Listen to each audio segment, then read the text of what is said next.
인천 남동구의 오후는 잔잔하게 내리는 가을비로 젖어가고 있었다. 도로 위를 스치는 와이퍼 소리가 리듬처럼 이어지고 순찰차 안은 특유의 따뜻하고 건조한 공기로 채워져 있었다. 이준호 경위는 운전석에 앉아 조용히 운전대를 잡고 있었다. 라디오는 꺼져 있었고 무전기에서도 몇 시간째 특별한 호출은 없었다. 이상할 만큼 고요한 날이었다. 사건 없는 날이 고마워야 하는 것이 경찰의 일이지만 이준호는 그 고요함이 때때로 더 무섭게 느껴진다는 걸 알고 있었다. 그는 창문 너머로 빗속을 응시했다. 잿빛 하늘 아래 희뿌연 아파트 단지와 무채색의 상가 건물들이 무기력하게 서 있었다. 삶은 흐르고 있었지만 그 속에서 무언가 멈춰 서 있는 듯한 기분이었다. 그때였다. 골목길 끝에서 조그마한 형체가 갑자기 튀어나왔다. 노란색 우비에 덮인 작은 아이였다. 아이는 질척한 보도블록을 정신없이 달려와 순찰차 앞에 멈춰섰다. 그리고 망설임 없이 손으로 창문을 두드렸다. 이준호는 순간적으로 브레이크를 밟고 차를 멈췄다. 아이는 우비 안에서도 온몸이 떨리고 있었다. 창문을 내리자 아이는 떨리는 목소리로 말했다. 제발, 집까지 같이 가주세요. 엄마가 일어나지 않아요. 이준호는 즉시 차에서 내렸다.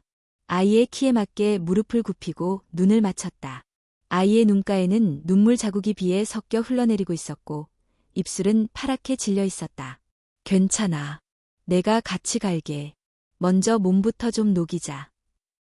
그는 뒷좌석에서 얇은 패딩을 꺼내어 아이의 어깨에 감싸주었다. 그리고 조심스럽게 아이를 순찰차에 태운 후 히터를 켰다. 이름이 뭐니? 한유나예요.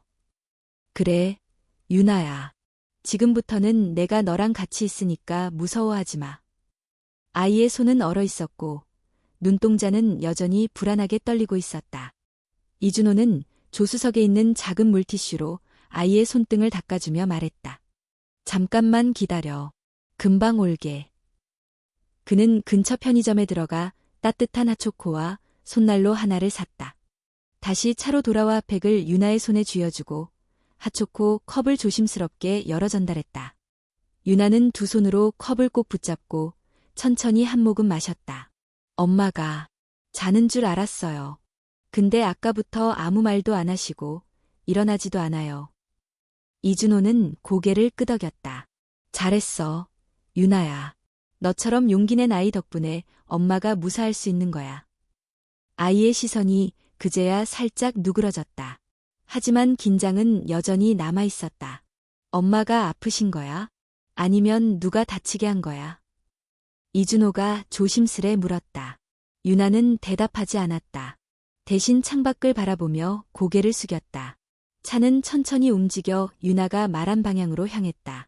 도로를 지나 골목길로 접어들자 오래된 아파트 단지들이 빗물에 젖은 채 줄지어 서 있었다.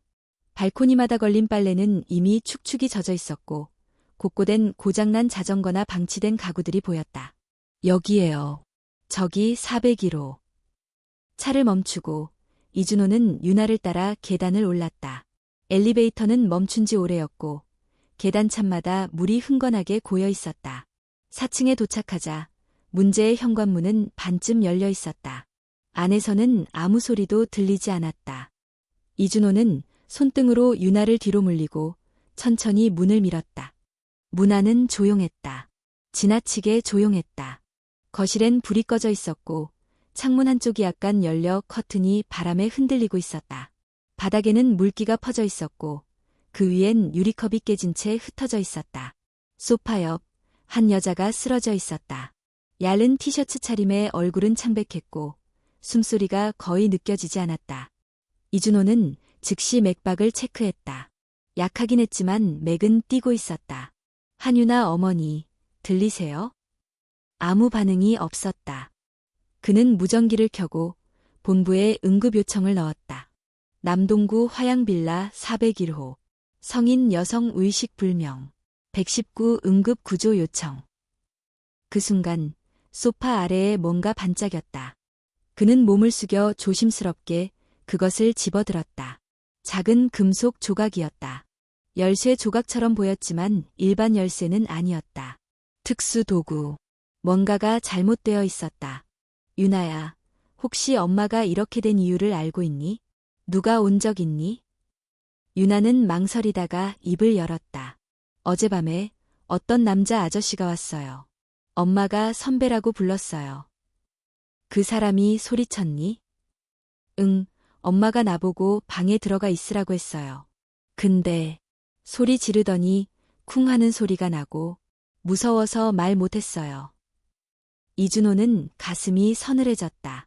아이의 눈은 두려움으로 가득 차 있었지만 동시에 무엇인가를 말하고 싶어하는 눈빛이었다. 아직은 다 말하지 못한 이야기들. 아직 다 밝혀지지 않은 진실. 그때 거실 안쪽에서 여자의 입술이 아주 살짝 움직였다. 참고. 속삭이듯 나온 한마디. 이준호는 숨을 멈췄다. 그 단어는 그에게 낯설지 않았다. 7년 전 그는 한 신고를 받고 도착했지만 이미 늦었었다. 그날 피해 여성은 생을 마감했고 방 한켠에 쓰러져 있던 아이는 끝내 말을 하지 못했다. 그 아이의 수첩 한쪽에 남겨져 있던 글씨는 단 하나였다. 참고. 이준호는 그날 이후로 다시는 그 단어를 가볍게 넘기지 않게 되었다. 이제 그는 알았다. 이번에는 절대 늦지 않을 것이다. 구급대가 도착하기까지 남은 몇 분이 이준호에게는 몇 시간처럼 느껴졌다. 그는 한유나의 어머니 신혜진의 맥박을 다시 확인하며 그녀의 입술에서 방금 새어나온 단어를 되뇌었다. 참고.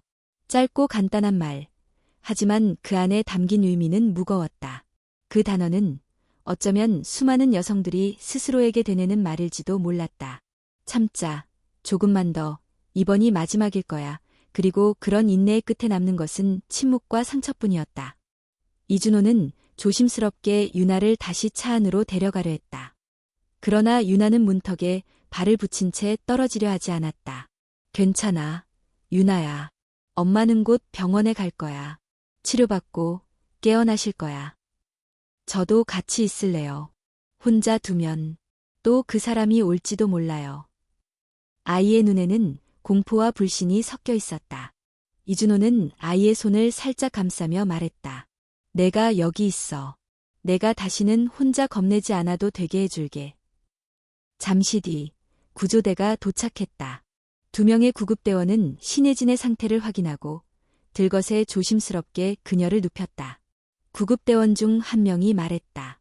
의식은 없지만 생명 반응은 안정적입니다. 바로 응급실로 이송하겠습니다. 들것이 문을 빠져나갈 때 유나는 입술을 꾹 다물고 그 모습을 지켜봤다. 눈물은 흘러내리지 않았지만 온몸이 떨리고 있었다. 이준호는 그녀의 어깨에 담요를 덮어주고 부드럽게 말했다. 잠깐만 기다리자. 엄마 따라 병원에 갈 수 있도록 우리가 챙겨야 할 것들이 있어. 유나는 고개를 끄덕였지만 한 걸음도 떨어지지 않았다. 이준호는 다시 집 안으로 들어왔다. 그리고 천천히 하지만 놓치지 않고 공간을 둘러보았다. 거실은 혼란스러웠다. 바닥엔 크레파스가 굴러다니고 있었고 책상 위에는 어린아이의 그림과 연필이 흩어져 있었다. 식탁에는 덜 먹은 반찬과 밥그릇이 그대로 남아있었고 젓가락 하나는 바닥까지 굴러가 멈춘 자리에 누워 있었다.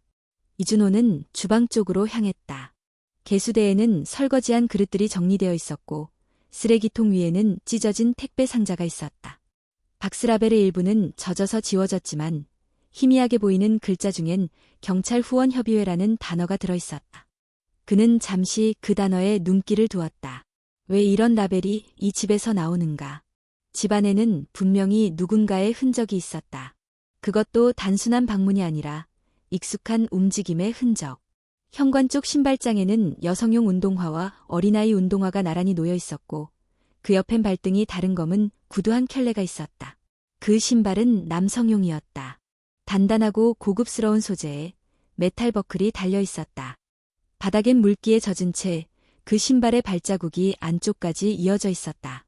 이준호는 거실 소파 쪽으로 향해 떨어진 베개를 들었다. 그 아래엔 먼지가 살짝 뭉쳐 있었고 그 안에 섞여 있는 무언가 반짝이는 것을 발견했다. 작은 금속 조각. 형태는 특이했지만 분명 열쇠와 관련된 도구처럼 보였다. 일반적인 집 열쇠는 아니었고 전문 도구로 추정되는 것이었다. 그는 조심스럽게 그것을 증거 봉투에 넣었다. 그리고 자신의 수첩에 간단한 스케치를 남겼다. 다시 유나에게 돌아와 묻는다. 유나야, 혹시 그 아저씨가 다시 온다면 알아볼 수 있겠니? 유나는 고개를 끄덕였다. 그 아저씨는 항상 검은 구두를 신었어요. 앞쪽에 반짝이는 네모난 거. 그게 있어요. 그리고 내가 말한 선배라는 말은 엄마가 그 사람을 그렇게 불렀다는 거지? 응, 전화할 때도, 문 앞에서 말할 때도 항상 그렇게 불렀어요. 이준호는 머릿속이 복잡해졌다. 경찰 후원협의회, 익숙한 발걸음, 문을 억지로 부순 흔적이 아닌 열고 들어온 흔적. 이건 단순한 가정 내 사고가 아니다. 그는 무전기를 꺼내어 사건 발생 사실과 현장의 정황을 간단히 보고했다. 그리고 아이와 함께 집을 나섰다.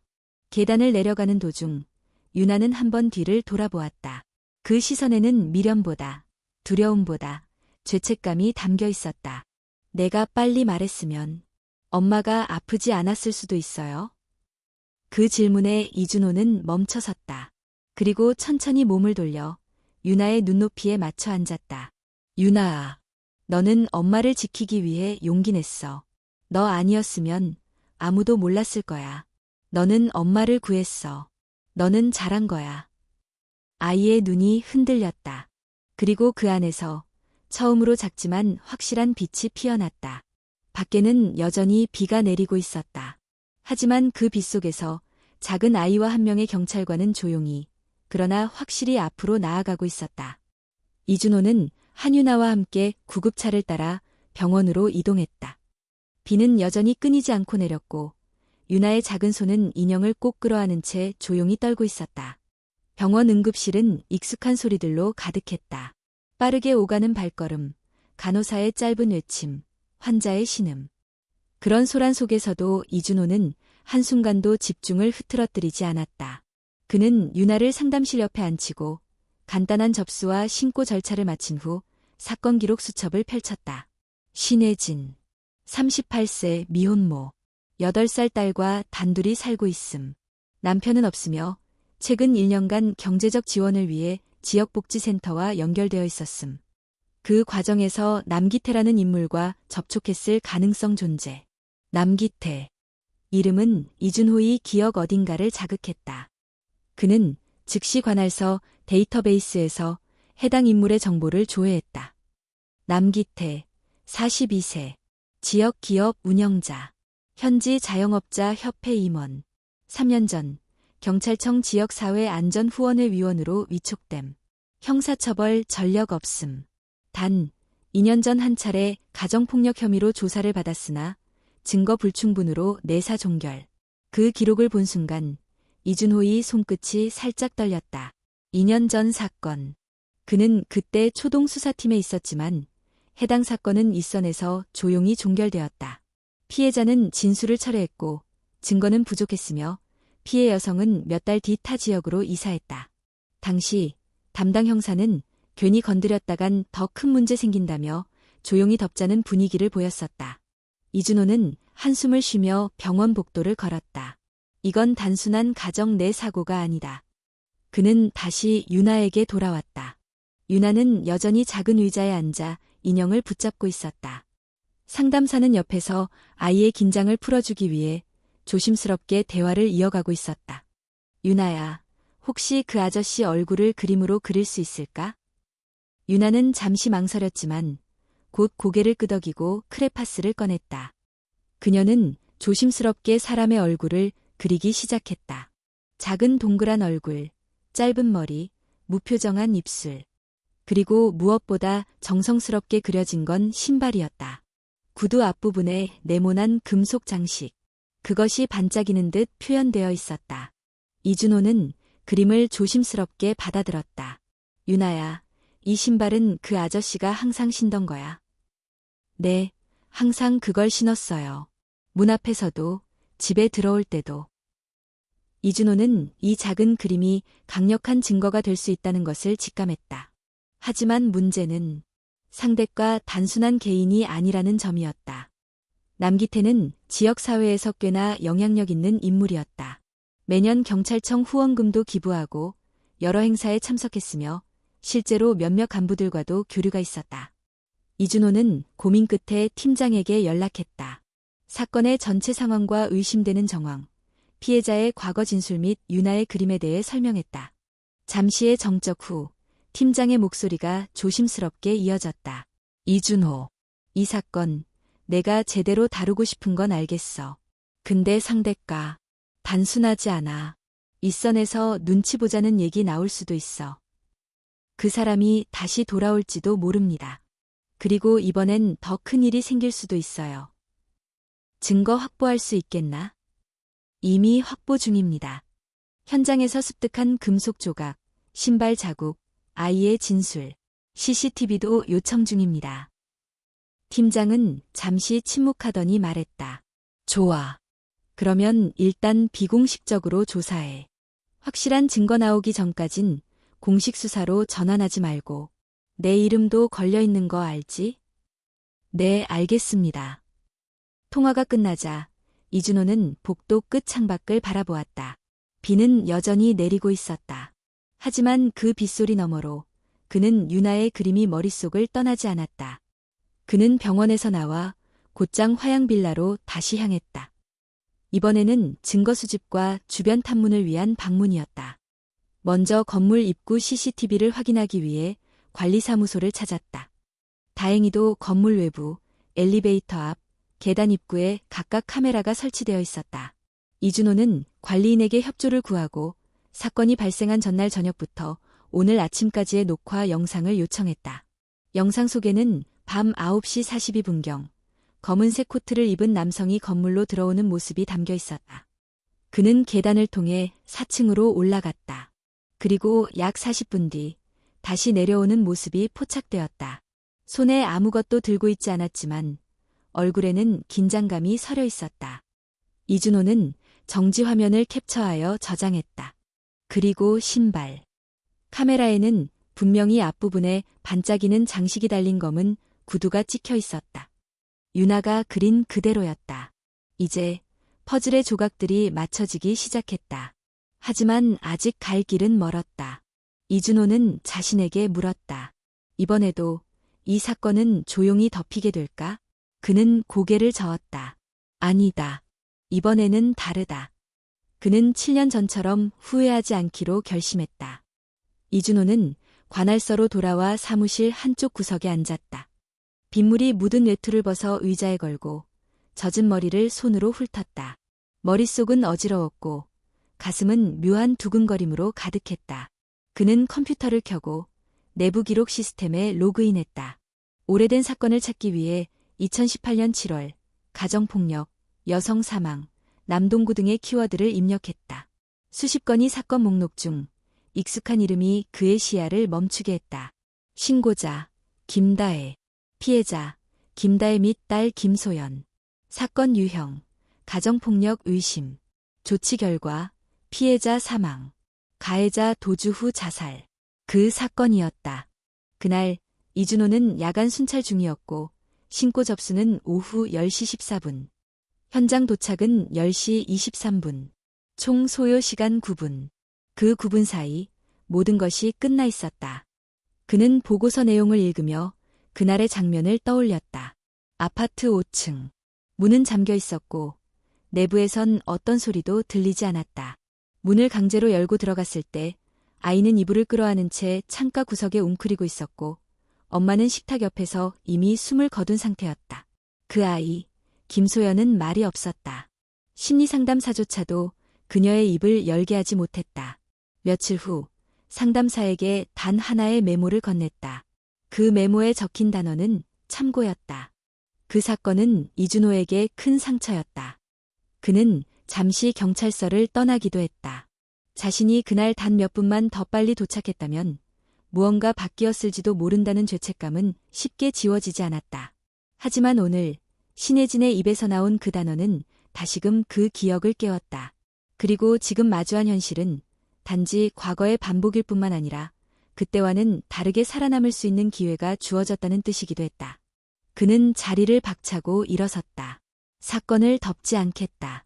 더는 회피하지 않겠다. 이준호는 정보과에 들러 남기태의 과거 활동 내역을 요청했다. 그의 이름은 여러 공공문서에 걸쳐 있었다. 지역복지센터 후원, 경찰청 주최 치안 강화 캠페인, 청소년 멘토링 사업 후원자 명단. 겉보기에는 모범적인 지역 인사였다. 하지만 그 모든 활동은 신뢰와 영향력을 쌓기 위한 포장에 불과했다. 이준호는 또 다른 자료를 요청했다. 2년 전 남기태가 연루됐던 가정폭력 사건의 기록. 해당 사건의 담당자는 이제 퇴직한 형사였고 사건은 당시 내사 종결로 끝났다. 그는 그 형사의 이름을 보고 전화번호부를 뒤졌다. 운이 좋게도 아직 연락 가능한 번호가 남아있었다. 몇 번의 신호음 끝에 전화를 받은 노인의 목소리가 들렸다. 이 형사님, 오랜만입니다. 남기태 사건 관련해서 여쭤보고 싶어 연락드렸습니다. 상대방은 잠시 침묵하다 조심스럽게 대답했다. 그 이름, 다시 들을 줄은 몰랐네요. 아직도 그 사람 주변을 파고드는 거예요?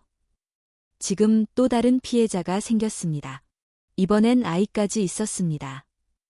당시에도 뭔가 이상했어요. 피해자는 명백히 두려워했지만 진술을 끝까지 하지 않았죠. 나중엔 아예 철회했고요. 이선에서는 그냥 덮자고 했어요.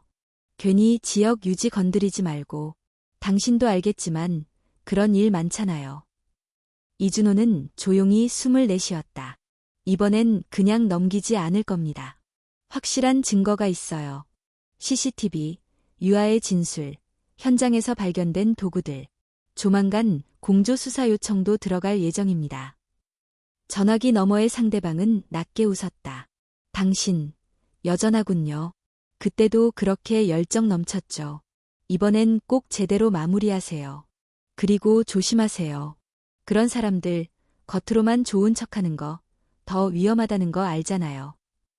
전화를 끊고 나자 이준호는 눈을 감았다. 가슴 한쪽이 묵직하게 짓눌리는 듯했다. 하지만 동시에 지금 손에 쥐고 있는 조각들이 하나의 실체를 향해 모이고 있다는 느낌도 들었다. 그는 다시 유나가 있는 병원으로 향했다. 한유나는 간호사 옆에 앉아 있었고 인형을 껴안은 채 무언가를 조심스럽게 그리고 있었다. 유나야, 혹시 그 아저씨가 엄마랑 어떤 얘기를 나눴는지 기억나니? 유나는 잠시 망설이다 고개를 끄덕였다. 엄마가 이젠 그만 와달라고 했어요. 근데 아저씨가 너 같은 사람은 고마운 줄 모르고라고 했어요. 그리고 문을 세게 닫았어요. 그 다음에 소리 지르고 엄마가 소파 쪽으로 넘어졌어요. 그 사람이 열쇠를 가지고 있었니? 아니면 엄마가 열어줬을까? 열쇠는 없었어요. 근데 문 열리는 소리가 이상했어요. 찰칵 하고. 이준호는 그 소리를 기억했다. 그건 누군가가 안에서 문을 따는 소리가 아니라 외부에서 조작한 문이 열리는 소리였다. 도어락이 아닌 단순 걸쇠 구조의 오래된 문.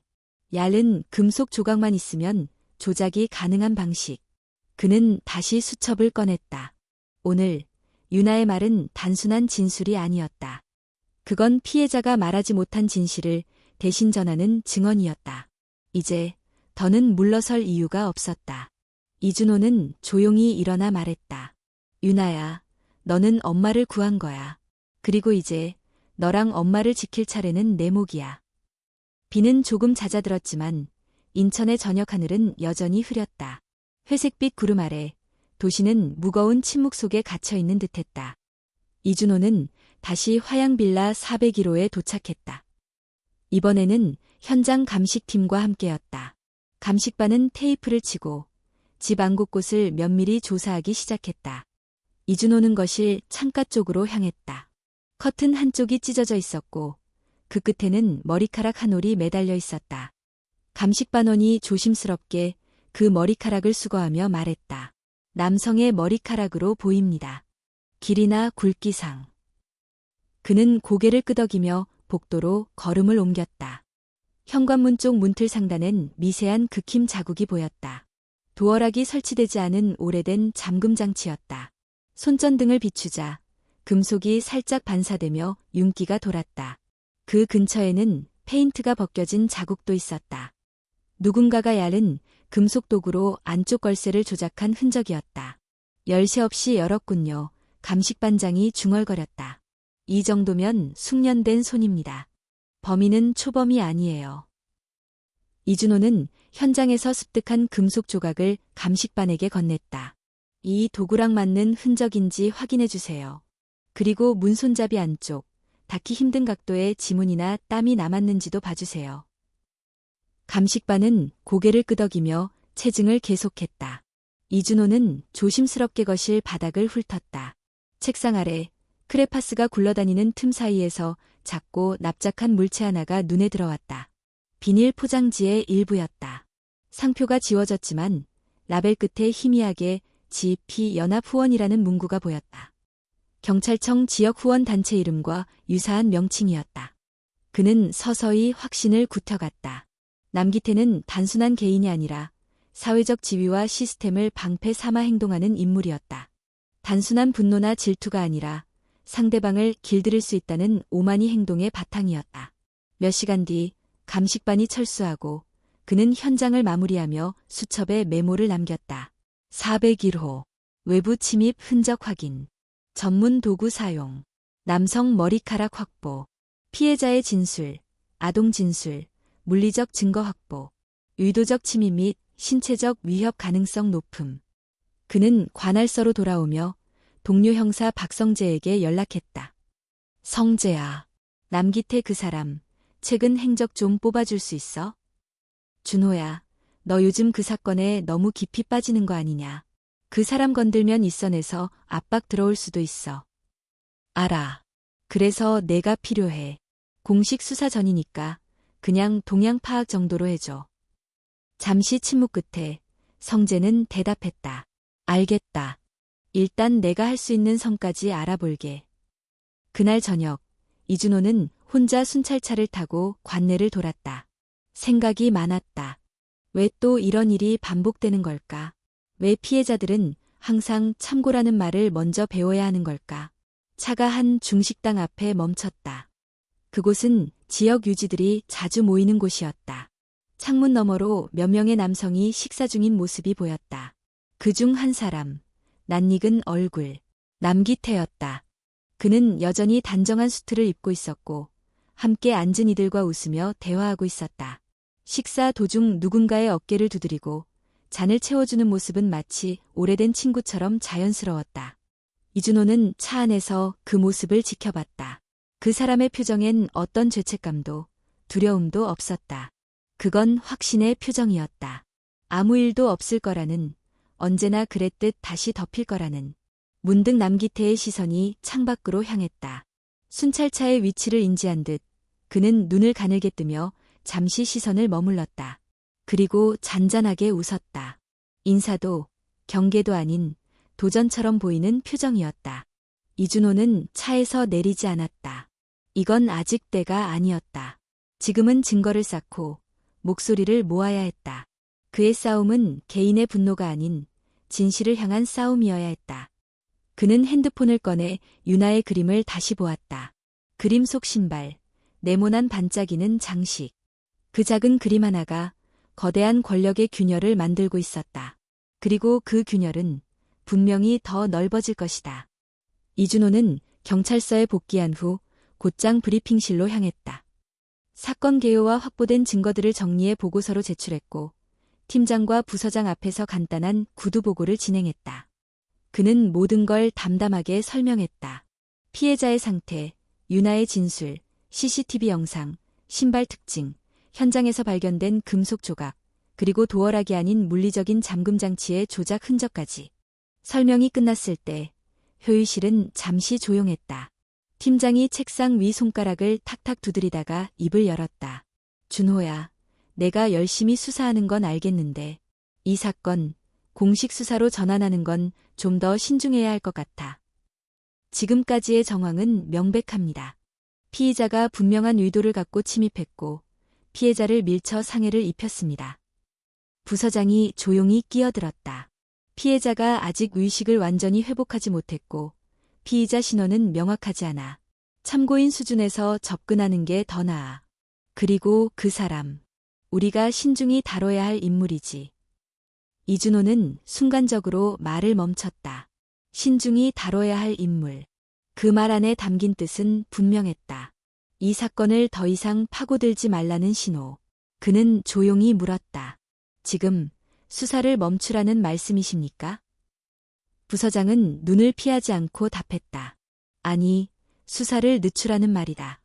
충분한 증거가 모일 때까지는 공식 절차를 밟지 말라는 거지. 괜한 오해 사지 말고. 팀장이 나직이 덧붙였다. 지금 이 타이밍에 이런 사건이 터지는 건 있어내도 부담이야. 우리가 해야 할 일은 진실을 밝히는 것도 맞지만 조직을 지키는 것도 중요해. 그 말에 이준호는 더 이상 대답하지 않았다. 회의실을 나서는 그의 뒷모습은 차분해 보였지만 내면은 조용히 타오르고 있었다. 그는 자신의 자리로 돌아와 모니터 앞에 앉았다. 손에 쥔 펜을 천천히 돌리며 생각에 잠겼다. 이 조직은 진실을 위해 존재하는가? 아니면 체면을 지키기 위해 존재하는가? 그리고 만약 그 두 가지가 충돌할 때 그는 어떤 선택을 해야 하는가? 그때 휴대폰이 진동했다. 병원 상담사로부터 온 메시지였다. 유나가 오늘 상담 중에 불안 반응을 보였습니다. 가능하면 오늘 저녁에 다시 찾아와 주세요. 이준호는 즉시 병원으로 향했다. 상담실 앞 의자에 앉아있는 유나는 인형을 꼭 끌어안은 채 시선을 바닥에 고정하고 있었다. 유나야. 이준호가 조심스레 다가가 말을 건넸다. 유나는 고개를 들었다. 눈동자 속에선 피로가 짙게 느껴졌다. 엄마는 아직도 안 깨어났어요. 하지만 회복 중이야. 의사 선생님도 조만간 의식을 되찾을 거라고 하셨어. 유나는 고개를 천천히 끄덕였지만 표정은 여전히 어두웠다. 근데 아무도 엄마 얘기를 안 해요. 뉴스에도 안 나오고 다른 아줌마들은 그냥 넘어갈 일이라 했어요. 이준호는 숨을 깊게 들이켰다. 그 말은 그가 가장 두려워했던 결과이기도 했다. 사건이 조용히 묻히고 아무 일도 없었다는 듯 지나가 버리는 것. 유나야, 나 너랑 엄마를 지켜줄 거라고 약속했지? 유나는 조용히 고개를 끄덕였다. 그러면 믿어줘. 내가 포기하지 않겠다고. 그 말은 단순한 위로가 아니었다. 그건 스스로에게 하는 다짐이기도 했다. 조직이 눈을 감아도 세상이 외면해도 그는 계속 걸어갈 것이다. 이준호는 상담사에게 유나의 상태를 물었다. 아이의 불안정이 심해지고 있어요. 자책이 크고 자기 이야기를 아무도 듣지 않는다는 감각에 빠져 있어요. 그 말에 그는 마음이 무거워졌다. 진실을 밝히는 것만큼이나 중요한 건 피해자에게 당신은 잊히지 않았다고 말해주는 것이었다. 그날 밤 그는 혼자 경찰서 옥상에 올랐다. 도시의 불빛 아래 인천은 조용히 숨쉬고 있었다. 하지만 그 고요함 속에 너무 많은 것들이 묻히고 있었다. 그는 휴대폰을 꺼내 다시 유나가 그린 그림을 보았다. 검은 구두, 네모난 반짝이, 익숙한 미소, 그리고 다짐했다. 이 싸움은 결과가 아닌 과정으로 기억될 것이다. 그 누구도 다시는 참고하지 않도록, 그 어떤 진실도 더 이상 묻히지 않도록. 이준호는 늦은 밤 사무실 책상 앞에 앉아 있었다. 경찰서 복도는 조용했고 대부분의 동료들은 퇴근한 상태였다. 그는 책상 위에 펼쳐둔 문서 더미 위로 시선을 돌렸다. 사건 기록, 피해자 진술, CCTV 정지 화면, 그리고 유나가 그린 그림. 수첩 한 장에는 정리되지 않은 질문이 빼곡히 적혀 있었다. 왜 피해자들은 진술을 철회했는가? 왜 모두가 침묵했는가? 그리고 이번에는 어떻게 다르게 만들 것인가? 그는 과거 남기태와 관련된 사건 중 한 명의 피해자를 다시 찾아보기로 결심했다. 그 여성의 이름은 정수민. 2년 전 가정폭력으로 신고했지만 며칠 뒤 돌연 진술을 철회했고 사건은 내사 종결로 처리되었다. 그녀는 사건 이후 연락을 끊고 서울 외곽으로 이사했다고 기록되어 있었다. 이준호는 개인정보 조회를 통해 수민이 운영 중인 작은 제과점을 찾았다. 위치는 경기도 구리시. 다음 날 그는 근무교대를 동료에게 맡기고 곧장 그곳으로 향했다. 제과점은 주택가 골목에 자리한 작은 가게였다. 유리창에는 홈메이드 쿠키라는 문구가 손글씨로 붙어 있었고 아침 햇살이 따뜻하게 창을 비추고 있었다. 이준호가 문을 열고 들어서자 종이 울렸다. 안쪽에서 머리를 묶은 여성이 나왔다. 그는 조심스럽게 말했다. 정수민 씨 맞으시죠? 여성은 순간적으로 몸을 굳혔다. 그 눈빛 속에는 경계심과 피로가 스며 있었다. 누구시죠? 저는 인천 남동경찰서 소속 형사 이준호입니다. 2년 전 남기태 씨와 관련된 사건을 담당했던 팀의 일원입니다. 수민은 잠시 침묵했다. 그리고 조용히 가게 문을 잠근 뒤 커튼을 내렸다. 여기 앉으세요. 이준호는 조심스럽게 자리에 앉았다. 가게 안은 쿠키 굽는 냄새로 가득했고 라디오에서 클래식 음악이 낮게 흘러나오고 있었다. 그 사람 얘기를 꺼내는 경찰은 처음이네요. 이미 끝난 줄 알았거든요. 끝난 게 아닙니다. 최근에 또 다른 피해자가 나왔습니다. 그리고 그 피해자의 딸이 지금 병원에 있습니다. 작은 아이입니다. 수미는 입술을 깨물며 눈을 감았다. 그 사람은 항상 그렇게 시작했어요. 친절했죠. 도와주겠다고 했고 나중엔 당연하다는 듯이 들어오고 조종하려 들고 위협했어요. 신고했을 땐 무서웠죠. 그리고 더 무서운 건 며칠 뒤 경찰서에서 연락이 왔을 때였어요. 무슨 연락이었습니까? 직접 말하진 않았지만 눈치껏 알 수 있었죠. 조용히 넘어가자고. 나도 지키고 싶은 게 있었고 솔직히 두려웠어요. 그 사람 혼자가 아니었거든요. 지켜보는 눈들이 너무 많았어요. 이준호는 조용히 수첩을 꺼내 들었다. 혹시 당시 받은 문자나 통화 기록이 남아 있습니까? 수미는 망설이다가 고개를 저었다. 휴대폰은 바꿨어요. 근데 그녀는 조심스럽게 카운터 아래에서 작은 박스를 꺼냈다. 오래된 상자였다. 안에는 몇 장의 사진과 손글씨 메모, 그리고 녹음기 한 개가 있었다. 이걸 신고할 용기는 없었지만 없애지는 못했어요. 혹시 몰라서. 이준호는 녹음기를 건네받았다. 그 안에는 남성의 목소리가 담겨 있었다. 부드럽지만 단호한 목소리였다. 지금까진 내가 참았지. 내가 나를 무시하는 순간 내 주변까지 다 끝날 수 있어. 내 말 알아듣지? 그 목소리는 이준호가 기억하는 남기태의 음성과 일치했다. 그는 박스를 조심히 닫으며 말했다. 이 자료들, 수사에 중요한 증거가 될 겁니다. 가능하시다면 이번엔 정식으로 진술해 주실 수 있을까요? 수미는 잠시 눈을 감았다가 떴다. 그 눈에는 두려움과 함께 오랜 억눌림의 틈에서 삐져나온 작고 단단한 용기가 담겨 있었다. 그래요. 이번엔 그냥 넘기지 않을래요. 서울로 돌아가는 길, 이준호는 차 안에서 녹음을 반복해서 들었다. 그 안에는 단순한 협박이 아닌 오만과 지배의 습성이 배어 있었다. 남기태는 자신이 법 위에 있다고 믿었고 아무도 자신을 건드리지 못할 거라 확신하고 있었다. 그는 핸드폰을 들어 팀장에게 전화를 걸었다. 팀장님, 정수민 씨가 협조 의사를 밝혔습니다. 당시 피해자이며 녹취 증거도 확보했습니다. 이 사건, 더는 늦출 이유가 없습니다. 팀장은 한숨 섞인 목소리로 대답했다. 준호야, 너 진짜 후회하지 않을 자신 있어? 후회는 이미 7년 전에 끝났습니다. 지금은 해야 할 일을 하는 겁니다. 전화는 잠시 정적 속에 끊겼다. 하지만 이준호는 알았다. 이제 진짜 싸움이 시작됐다는 것을. 남기태는 예상보다 빨리 움직였다. 정수민의 진술이 정식으로 접수된 바로 다음 날, 관할서에 변호사와 함께 나타났다. 그의 표정은 조금의 동요도 없었다. 여전히 말끔한 정장, 적당한 미소, 그리고 습관처럼 사람의 눈을 정면으로 바라보는 여유. 이준호는 조서 작성실에 들어가며 문을 닫았다. 탁자 건너편에 앉은 남기태는 다리를 꼬고 무표정한 얼굴로 이준호를 바라보았다. 오랜만입니다. 형사님. 경찰이 갑자기 과거 사건까지 들추는 걸 보니 많이 바쁘신가 봅니다. 사건은 갑자기 생긴 게 아닙니다. 오랫동안 방치됐을 뿐이죠. 남기태는 가볍게 웃었다. 정수민 씨 말입니까?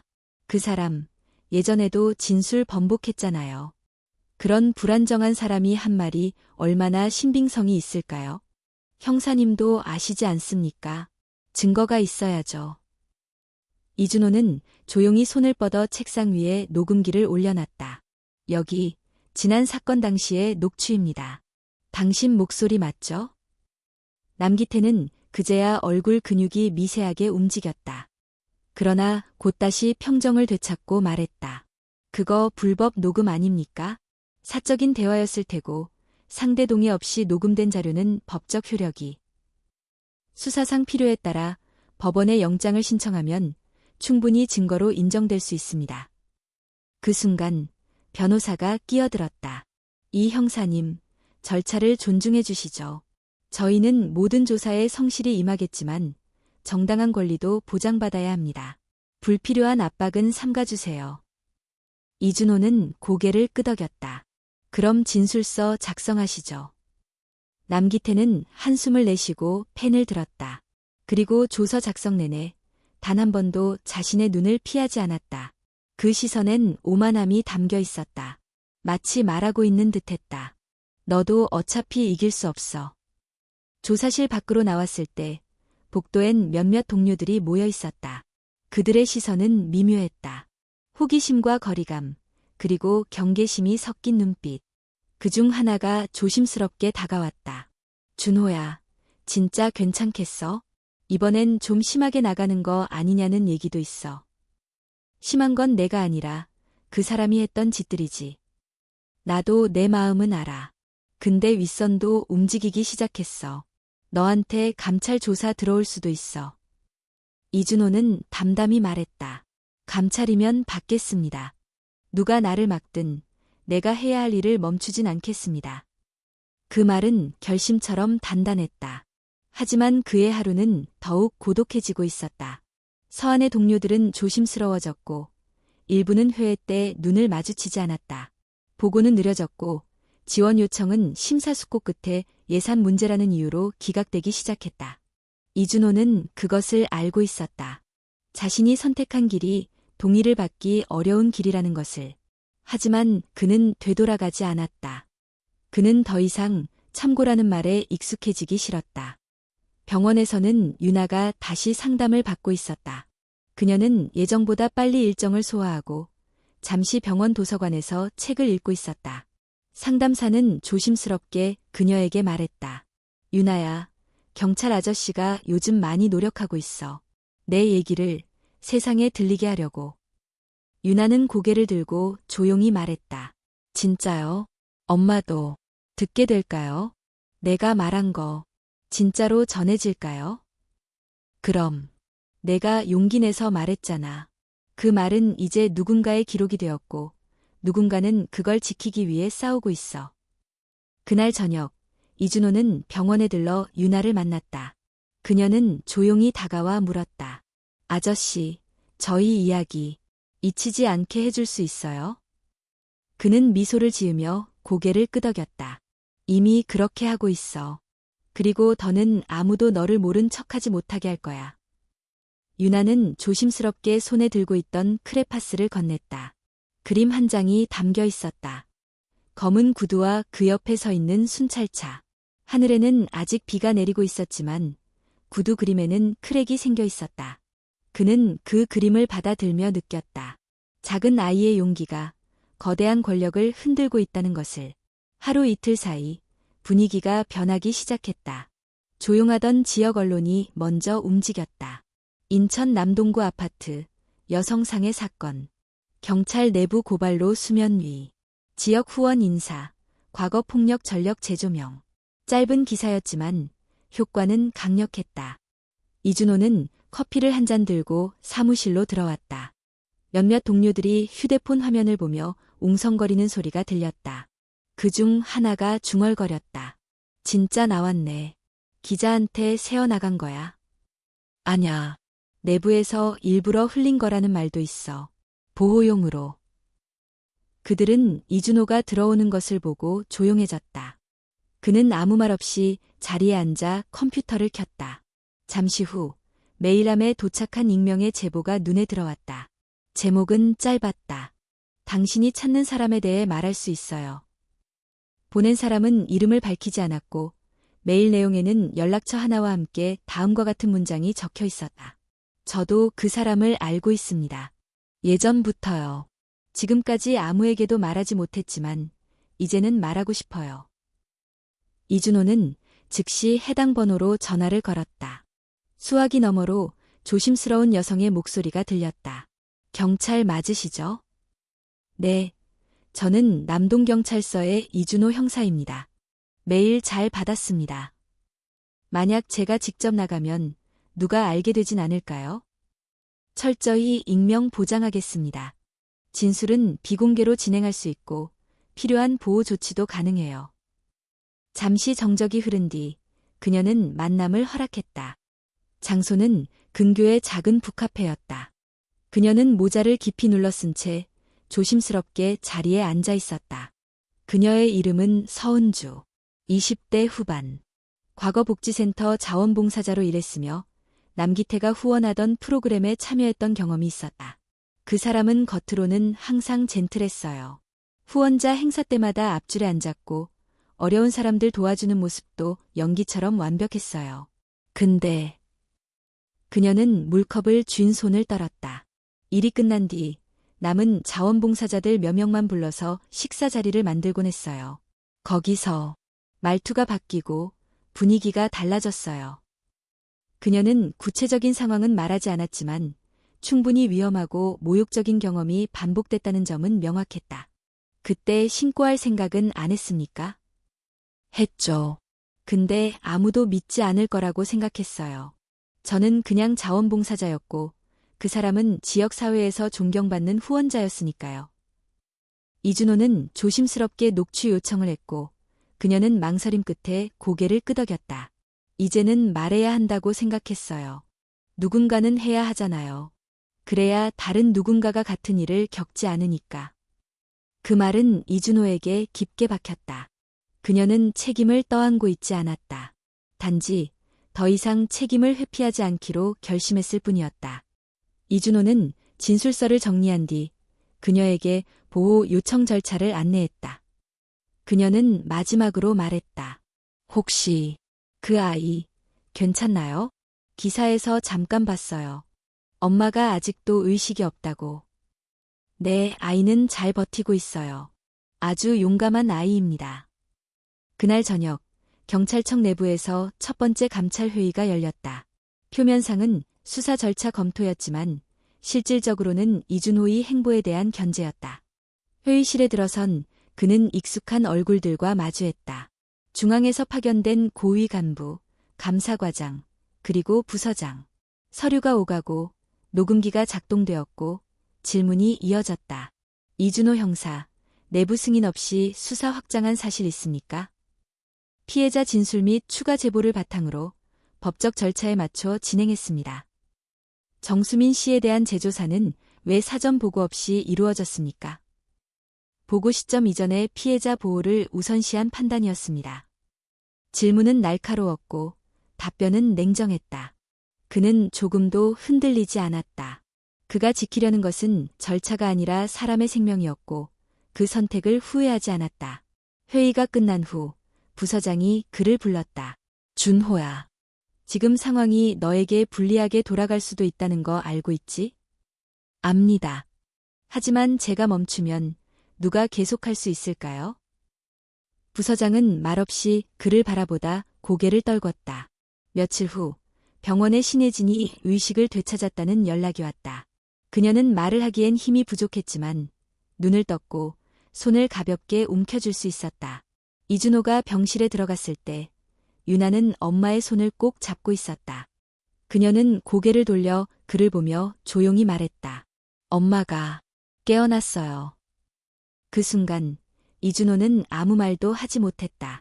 긴 싸움 속에서 처음으로 되돌아온 생명 앞에서 그는 조용히 고개를 숙였다. 밖에는 여전히 가을비가 내리고 있었다. 하지만 그 비는 더 이상 절망의 소리가 아니었다. 그건 새로운 시작의 소리였다. 병원 복도를 따라 걷는 이준호의 발걸음은 느렸지만 확실했다. 신혜진은 여전히 안정을 취하고 있었고 유나는 창가 근처 작은 의자에 앉아 있었다. 손에는 그림책 한 권과 크레파스가 들려 있었다. 아저씨. 유나가 고개를 들고 말했다. 이제 괜찮아질까요? 우리 진짜로 괜찮아지는 거예요? 이준호는 잠시 숨을 고르고 고개를 끄덕였다. 이제는 아무도 너희를 모른 척할 수 없어. 그리고 그 사람도 더 이상 아무 말 없이 사라질 수 없을 거야. 그 말은 단순한 위로가 아니었다. 며칠 전 경찰청 공식 브리핑이 열렸다. 정수민, 서은주, 그리고 과거 피해자 2명의 진술이 모였고 녹취자료, 현장 감식 결과, 유나의 진술까지 포함된 포괄적 수사 보고서가 제출되었다. 결과는 정식 기소 의견 송치. 남기태는 공식적으로 피의자 신분이 되었고 검찰의 소환을 받았다. 지역사회와 언론은 술렁였고 한때 후원자이자 모범 인사로 불리던 그의 이름은 권력형 가정폭력 가해자로 바뀌었다. 하지만 그는 끝까지 혐의를 부인했다. 심지어 언론 인터뷰를 자청해 자신이 음해를 당했다며 목소리를 높였다. 이준호는 그를 다시 소환조사실로 마주했다. 이번엔 전과 달랐다. 이제는 모든 것이 기록으로 남겨졌고 그는 더 이상 감출 수 없었다. 당신은 처음부터 자신이 지켜질 거라 믿었겠죠. 남기태는 조용히 웃었다. 당신도 알잖아요. 세상은 그렇게 단순하지 않아. 나 하나 무너진다고 뭐가 바뀔 수 있을 것 같아. 바뀌는 건 당신이 아니라 당신이 외면한 사람들이에요. 이제는 그 사람들이 당신보다 더 큰 목소리를 낼 수 있다는 걸 알게 됐습니다. 그 말에 남기태는 처음으로 미묘하게 당황한 기색을 보였다. 잠시 후 그는 작게 중얼거렸다. 처음엔 그냥 그 정도로 끝날 줄 알았어. 하지만 이제 모든 것이 끝나가고 있었다. 그리고 그의 말처럼 이건 단순히 한 사람의 몰락이 아니라 침묵하던 사람들의 시작이었다. 며칠 뒤 법원은 구속영장을 발부했다. 사회적 영향력과 혐의의 중대성, 증거인멸 우려. 그 문장은 수많은 피해자에게 작은 복수였고 세상에 대한 큰 경고였다. 구속 당일 수갑을 찬 채 경찰차에 올라타는 남기태의 모습이 뉴스에 보도되었다. 한때 사진 속에서 웃던 얼굴이 오늘은 유리창 뒤에서 고개를 숙이고 있었다. 이준호는 그날 병원으로 돌아갔다. 유나가 그를 기다리고 있었다. 그녀는 작은 편지를 꺼내 건넸다. 편지지 위에는 어린 글씨로 이렇게 적혀 있었다. 아저씨, 고마워요. 나는 이제 참고 안 해도 돼요. 엄마도 다시 웃을 수 있을 것 같아요. 이제 아저씨도 웃어도 돼요. 그는 편지를 가만히 접었다. 한동안 아무 말 없이 창밖을 바라보았다. 가을비가 그치고 도시엔 잔잔한 햇살이 내리기 시작했다. 유나는 크레파스를 꺼내 새로운 그림을 그리기 시작했다.